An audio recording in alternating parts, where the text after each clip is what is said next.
ายดีสบายดีเด้อโดยสบายดีแม่เฒ่าสวัสดีเออเซาแกดได้ยินข่าวๆเขาเว้าว่าน้องไปซักเขาให้อยู่ผู้น้องอดเข่า3 มื้อแม่นบ่แม่แม่นบ่ไอ้แม่แม่นแม่นนี่เซาแกดก็เอาขึ้นเฮือนขึ้นศาลล่ะเซาแกดบอกว่าอ้ายข่อยหิวข้าวแล้ว3 มื้อแล้วตอนนี้โอ้ยเอาเออเอาจัดไป โอ้กันโมเฟ่นี่แล้วเลยเคยเอามือคืนได้บ่บ่ได้อะบ่ได้ ปล่อยแล้ว แล้วบ่ฮะ ปะเลย ได้บ่ได้ ระวังเลยน้องกับอีเมกับเอื้อยอดข้าวไปเฮ็ดให้อยู่ผู้3 มื้อแล้วก็ไปข้อข้าวชาวบ้านเฮ็ดให้แถวผู้หั่นล่ะแล้วก็มาต้มได้ยินเขาว่าแกงกับหน่อไม้แม่นบ่แม่โอ้จังได๋ก็สู้ๆเด้อตั้งใจช่วยเวียกอีพอยแม่เด้อไอ้กลับกันเด้อบ๊ายบายเฮ้ยแล้วก็บอกคำเด้อบอกเช้าคำเด้อ2 มื้อแล้วโอ้อันนี้เห็นบอกพี่น้องคนปากเกอร์เพิ่นว่าบ่ได้โดยเพิ่นว่าสาธุพี่น้องขอขอบใจผู้ใหญ่ใจดีแทนบ๊ายบายเด้อบ๊ายบาย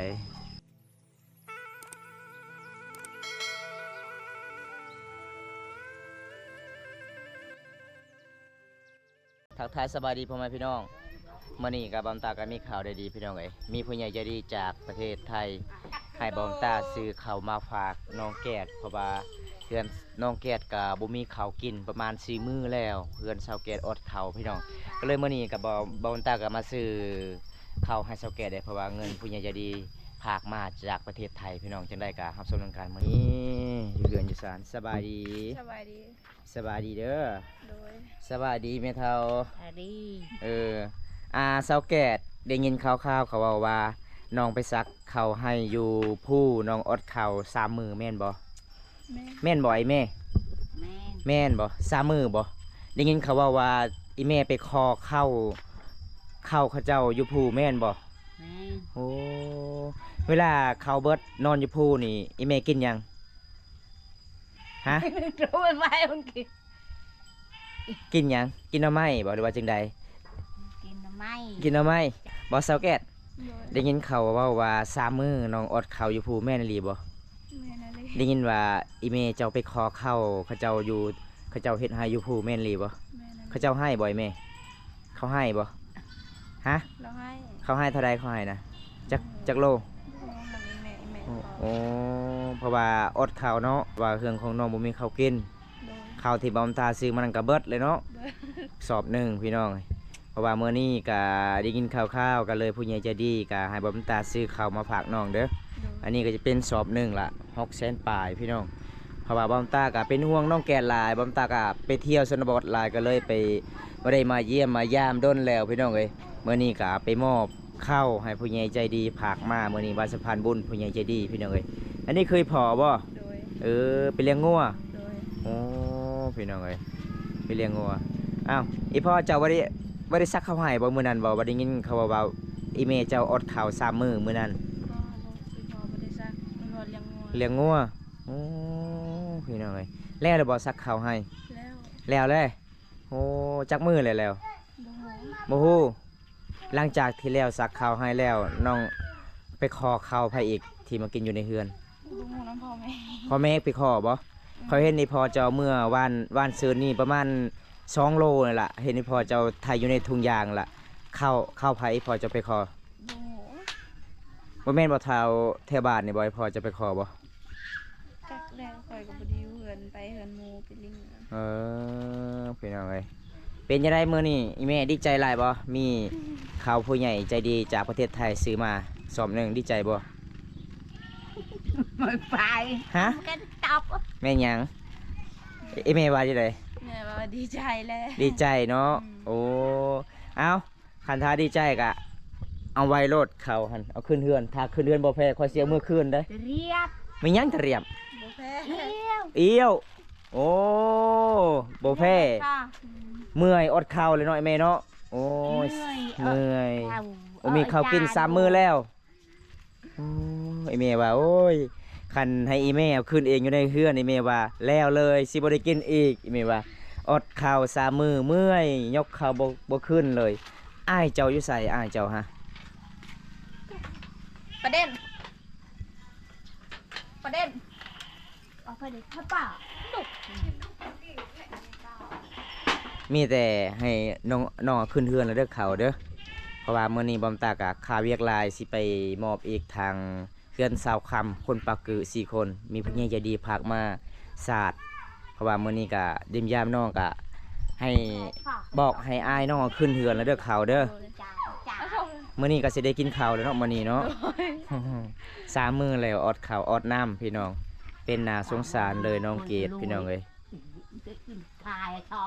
มันคานเนี่ย เอาบัดนี้สาวแก้ดก็เอาขึ้นเฮือนขึ้นศาลละสาวแก้ดบอกว่าอ้ายข่อยหิวข้าวแล้ว3 มื้อแล้ว ตอนนี้สาวแก้ดก็สิยกขึ้นเฮือนได้คันท้าบ่แพ้ข่อยสิเอามื้อคืนเด้อข่อยสิไปส่งคืนอยู่ประเทศไทยเด้อ บ่ได้ ฮะ มึงลองก่อน เอาลองเบิ่งเพิ่นก็ดีใจแฮงพี่น้องว่าสิได้กินข้าวละมื้อนี้พี่น้องเอ้ยเห็นบ่มื้อนี้ก็สิลองเบิ่ง ไม่โดน สาวแก้ดบอกว่าข่อยก็ขึ้นได้เพิ่นว่าพี่น้องเพราะว่าบอมตากะบ่แพ้บ่ บ่แม่ เอาแล้วอยู่ใส่อีกเอื้อยจะไปน่ะเอายกให้อีแม่แข็งๆอยู่อีแม่เอาเอาแฮงจัดไปบัดนี้ แม่มันร้อนจังนะคือดูมันร้อนร้อน โอ้ย เอาเออเอาจัดไป บ่แม่นะ เป็นยังไงบ่แพ้บ่ บ่แม่ โอ้กันบ่แพ้นี่แล้วเลยข่อยเอามือคืนได้บ่ บ่ได้อะ บ่ได้ บ่ให้แล้ว ท้องกับปากมันอยากกินเนาะแต่เอาขึ้นบ่ได้เนาะน้องเกดเนาะนักเติบบ่อุ้ยนี่เอ้า กูบ่ได้เอาแม่มันร้อน เมื่อนี้น้องเกดบอกว่าค่อยเอาขึ้นได้อายเอ้ยเจ้าเมื่อแล้วจะไปซื้ออยู่ในเมืองค่อยเอาขึ้นเองโลดเอาจัดไปจะว่าวันยกได้ฮะได้บ่ บ่เมื่อยได้ปะ อืม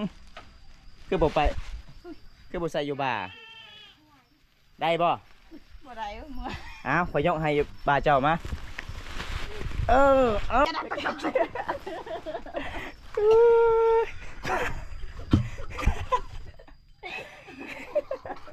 เอาลงไปเจ้าแม่มันได้หรอก เป็นยังแม่เจ้าจะเป็นไอบ่ เป็นไอ้ โอ้บ่แพ้ยกจะเป็นไอ บ่เราเป็นไอ้ตะกี้ ตั้งเกินเอาเกเอามื้อนี้ก็บำตากลับมาซอยสาวเกตพี่หน่อยสาวเกตว่าสิยกขึ้นได้เตรียมตังสิใส่ทางบาปสาวเกตเอาทางได้จบเลยเอาทางได้แล้วบ่ฮะ ปะเลย ได้บ่ ได้ ระวังเลยเอาปลาแข็งๆอยู่เด้อโอ้พี่น้องเอ้ยอย่าไปยอกสาวเกตหลายเด้ยังแข็งๆอยู่เด้เพราะว่าเพื่อนกาเคยเฮ็ดให้เฮ็ดสวนเห็นบ่เดี๋ยวกาไปเบิ่งสาวเกตเพื่อนสารก่อนพี่น้องนี่เพื่อนของสาวเกตประมาณสักนี้โอ้เมื่อยปะเมื่อยแห้งแล้วเนาะโอ้ยคันขึ้นบ่ได้ก็บอมตาเมื่อยอีกเขาก็เลยสู้เนาะ โดย บอมตาหยอกน้องพี่น้องเอ้ยบอมตาหยอกน้องว่าคันทาน้องแบกบ่ได้ขึ้นเฮือนขึ้นซ่านบอมตาสิเอาเมื่อคืนก็เลยน้องสู้เลย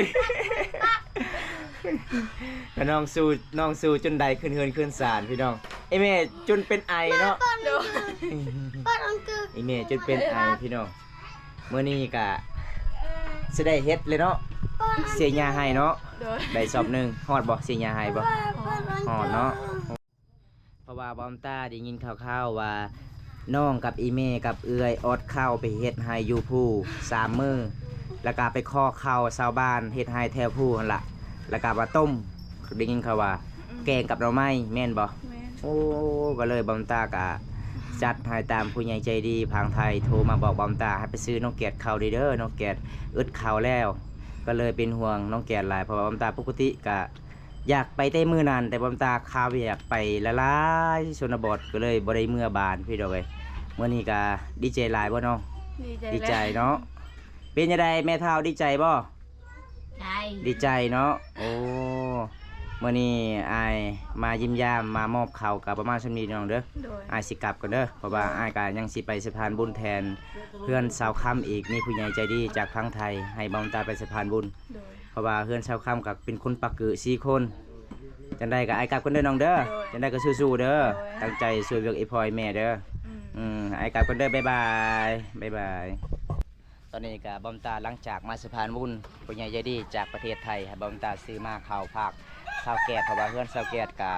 บ่มีข้าวกินพี่น้อง3มื้อน้องอดข้าวเฮ็ดให้เด้อยู่ผู้ก็เลยเป็นห่วงมื้อนี้บอมตาก็มามอบอยู่เพื่อนข้าวแกะเลยพี่น้องเอ้ยจังใดก็บอมตาขอขอบคุณหลายๆอายใหญ่เพิ่นจากทางไทยเฮาก็ขอให้อยู่ดีมีแรงขอให้ร่ำให้รวยพี่น้องเอ้ยมื้อนี้บอมตาก็สิเดินต่ออีกไป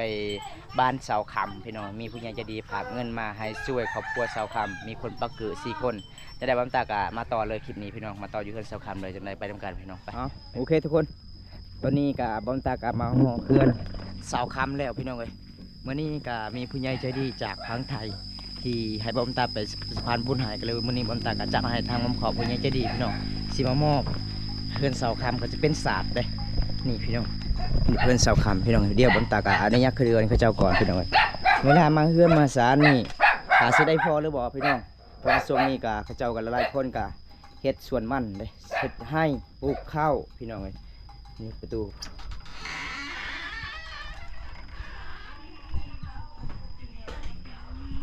เสาคำลงสวรรค์แล้วโอ้ไปแล้วโอ้พี่น้องเอ้ยอันนี้ก็คืออายเพิ่นเลยนี่พี่น้องเรียวกะบอมตากะสิมาทำอายเพิ่นก่อนเลยเดี๋ยวพี่น้องนี่อันน่ะไม่ล่ะนี่บอมตากะสิมามอบเครื่องมีผู้ใหญ่ใจดีฝากมาไปสวรรค์แล้วบ่จักมือแล้ว2 มื้อแล้วโอ้2 มื้อเลยบ่เสาคำไปเฮ็ดงานอยู่สวรรค์ แม่น โอ้พี่น้องเอ้ยอีแม่เสาคำไปใส่มื้อนี่ ออกให้ ออกให้ โดย โอ้มีแต่เจ้ากับอายเพื่อนมาอยู่เฮือนบ่ โดย โอ้พี่น้องเอ้ยเพราะว่ามาเยี่ยมมายามเพื่อนมื้อนี้พี่น้องบ่ได้พอเสาคำซ้ำเสาคำไปเฮ็ดงานอยู่สวรรค์พี่น้องไปรับจ้างเลยมีแต่เสาคำผู้เดียวหาเงินหาคำเขตเฮือนนี่เลี้ยงอ้ายกับปากกือ2 คนเอ้ยปากกือ2 คนอันนี้จะเป็นลานเนาะลานเสาคำบ่เจ้าบ่ โดย โอ้ลานเสาคำพี่น้องเอ้ยมื้อนี้ก็มีเครื่องผู้ใหญ่ใจดีฝากมาเด้อก็สิมามอบเพราะว่าบ่ได้พอเสาคำมื้อนี้ก็สิมามอบแทนน้องล่าลานเสาคำกับอ้ายเพิ่นก็เงินที่มอบผู้ใหญ่ใจดีหลังจากเหลือเงินที่ซื้อมาสากพี่น้องสากกับประมาณ 4-5 พื้นนี่แหละความตาก็สิมามอบเลยเอ้าเฮ้ยแล้วก็บอกคำเด้อบอกเสาคำเด้อ2 มื้อแล้วโอ้อันนี้เห็นบอกพี่น้องคนปากเกอร์เพิ่นว่าบ่ได้โดยเพิ่นว่าสาธุพี่น้องขอขอบใจผู้ใหญ่ใจดีแทนเพราะว่าบอมตากาเป็นน่าสงสารไอ้เพิ่นหลายพี่น้องมาเยี่ยมมายามกะบ่ได้พอเสาคำเลยมีแต่ไอ้เพิ่นแล้วก็ล้านพี่น้องบอมตากาสิมามอบเครื่องเลยผู้ใหญ่ใจดีฝากมาแต่ประเทศไทยพี่น้องกะประมาณหลายพื้นอยู่เลยพี่น้องอันนี้เลยเห็นบ่ศาสตร์มันหลายอยู่พี่น้องเดี๋ยวบอมตากามีแต่ในนี้เด้อสาวลาเด้อมีแต่บอกเสาคำเด้อ โดย ว่าเครื่องที่ผู้ใหญ่ภาคอ้ายบุญตามอบแล้วเด้อ โดย เพราะว่ามื้อนี้บอมตากับ่ได้พ่อเสาคำไปรับจ้างเนาะ2 มื้อแล้วอ้ายเพิ่นบอกเพราะว่าอ้ายเพิ่นกับปากบ่ได้ก็จักสิบอกในใดเนาะ จังได้อ้ายกลับก่อนเด้อ โดย จังได้อ้ายกลับพี่น้องเพราะว่ามาเยี่ยมมายามเสาคำบ่ได้พ่ออีแม่เสาคำก็ไปออกให้ปลูกข้าวบ่ โดย ปลูกข้าวเนาะโอ้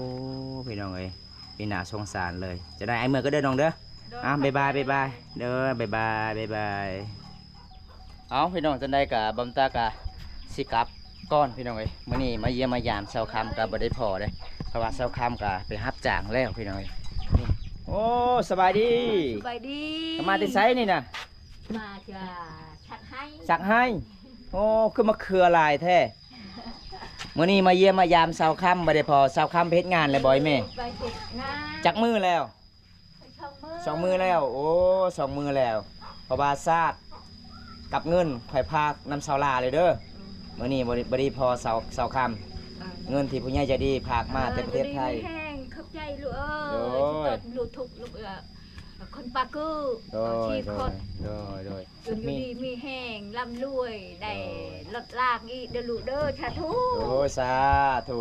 มีแต่สาวค่ำเนาะไปหาเงินในแม่เนาะ แม่นล่ะ โอ้ เป็ นี่ ชาว ล่ะ ขับนั่นแหละ พี่น้อย หางอะเป็นนัวกินเด้เกลือกินเด้ข้าวกินเด้